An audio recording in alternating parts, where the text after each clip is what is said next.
Going from almost nothing to building serious wealth by 35 didn't happen because I inherited a fortune, won the lottery, or got lucky with a hyped-up investment. It happened because I followed a simple set of financial rules consistently, and avoided the mistakes that keep most people from building wealth. Today, I'm breaking down the 8 investing and wealth-building rules that made the biggest difference for me, and how you can apply the same principles to your own financial life. Welcome back to the Canadian Finance Hub. I'm James. If you live in Canada, you already know that building wealth isn't easy. Housing costs are high, everyday expenses keep rising, and taxes can take a significant bite out of your income. But you don't need a perfect salary or a secret investment strategy to start building wealth. You need a system. So let's get into the 8 rules. Tip 1: Pay yourself first.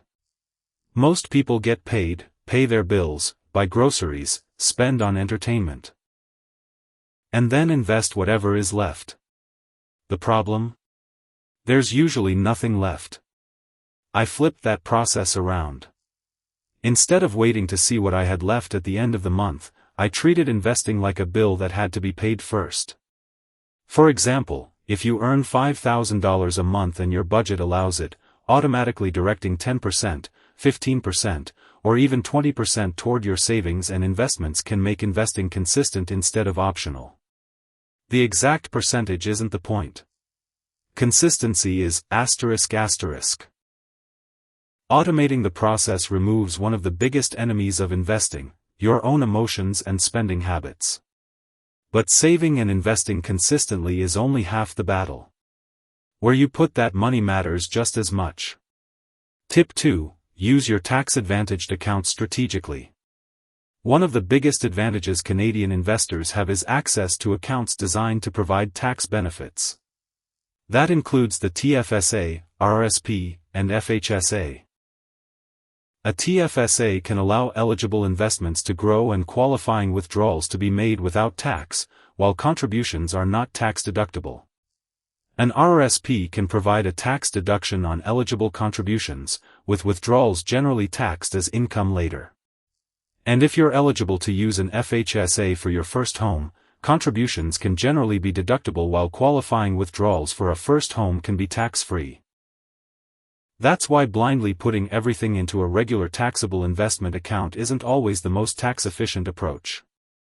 For many Canadians, it makes sense to look at their available TFSA, RRSP, and FHSA room before using a non-registered account, but the right order depends on your income, goals, and personal situation.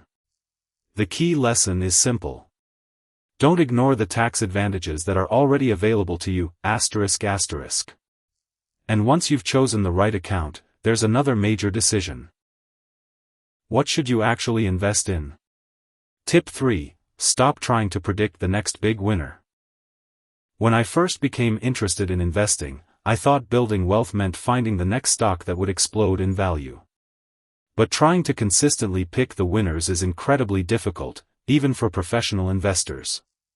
That's why one of my biggest mindset shifts was moving away from constantly searching for the next hot stock and focusing instead on diversified, low-cost investments.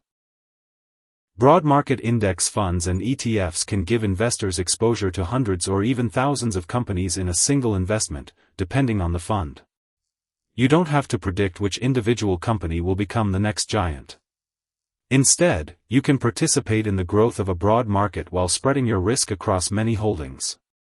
And remember, diversification doesn't eliminate risk, and no investment is guaranteed to make money. The goal is to build a strategy you can actually stick with for decades. But there's another problem that can destroy your wealth even when your investments are doing well. Tip 4: Don't let your lifestyle grow as fast as your income. Imagine your salary increases by $10,000. You could upgrade your car, move into a more expensive apartment, increase your subscriptions, eat out more often, and suddenly that entire raise disappears. Your income went up. But your wealth didn't. I learned to treat raises, bonuses, and extra income differently. Instead of automatically upgrading my lifestyle, I directed a large portion of those increases toward investments and long-term goals. I'm not saying you should never enjoy your money. You should. But if every raise immediately becomes a bigger lifestyle, you'll always need the next raise just to maintain the same standard of living. Looking rich and being financially wealthy are two very different things. And if you want to accelerate wealth building, there's another lever that's even more powerful than cutting small expenses. Tip 5. Focus on increasing your income. You can only cut your expenses so far. There's a limit to how much you can save by eliminating small purchases. But your earning potential can change dramatically over time.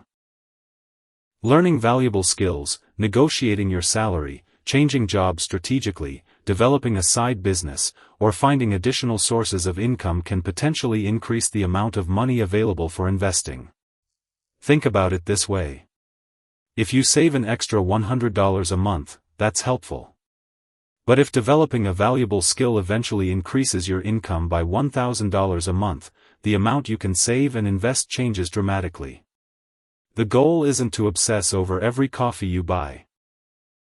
It's to create a gap between what you earn and what you spend, and then consistently invest that difference. But even with a high income, there's one mistake investors still make. They wait for the perfect time to invest. Tip 6. Stop waiting for the perfect market crash.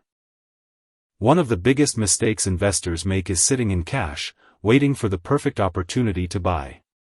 They say, "I'll invest when the market crashes." Then the market rises. So they wait. It rises again. Then they wait for the next correction. Before they know it, years have passed. Instead of trying to predict every market move, I prefer a consistent investing schedule. For example, investing automatically every payday or at regular intervals can help remove emotion from the process. This approach is often called dollar-cost averaging.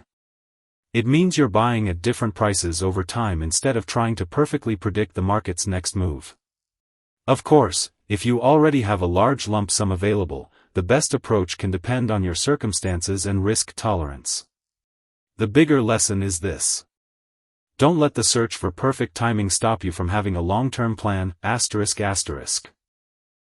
And once your investments start producing income, there's another way to keep the compounding engine running.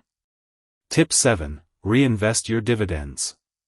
This one sounds simple, but it can make a big difference over long periods. When an investment pays a dividend, you can choose to take that money as cash, or, where available and appropriate, reinvest it into additional investments. That's where the snowball effect begins. Imagine your investments generate dividends. Those dividends buy more shares. Those additional shares can potentially generate more dividends. Then those dividends can buy even more shares. Over many years, reinvestment can help increase the amount of capital working for you. But don't choose an investment simply because it pays a high dividend. A high yield doesn't automatically mean a better investment. Look at the entire investment, diversification, fees, risk, growth potential, and how it fits into your overall strategy. Because ultimately, wealth isn't built through one clever trick. It's built through time. Tip 8. Respect the timeline. This might be the most important rule of all. Building real wealth is usually boring. At the beginning, progress can feel painfully slow. Your first $10,000 can take a long time. Your first $100,000 can feel even harder. But as your investment balance grows, your contributions are no longer doing all the work. Your existing money can potentially start generating returns of its own, and those returns can compound over time. That's why patience matters. The journey from $0 to $100,000 may feel completely different from the journey from $100,000 to $500,000. But don't make the mistake of assuming future growth will always happen at the same rate. Markets fluctuate, returns aren't guaranteed, and compounding takes time. The people who build lasting wealth aren't necessarily the ones who found the perfect investment. They're often the ones who created a reasonable plan, invested consistently, controlled their spending, increased their income, and stayed invested through the inevitable ups and downs. Final takeaway. Building wealth from a low starting point is possible, but it isn't a get-rich-quick strategy. It's about doing the boring things consistently for a very long time. Pay yourself first. Use tax-advantaged accounts strategically. Diversify. Control lifestyle inflation. Increase your income. Invest consistently. Reinvest when appropriate. And most importantly, give your money time to compound. You don't need to become a millionaire overnight. You need to build a system that moves you closer to financial independence year after year. If you found this video useful, hit the like button and subscribe to the Canadian Finance Hub for more practical Canadian investing and money strategies. And if you want to learn how to use your TFSA more effectively this year, watch the video on screen right now. I'll see you in the next one.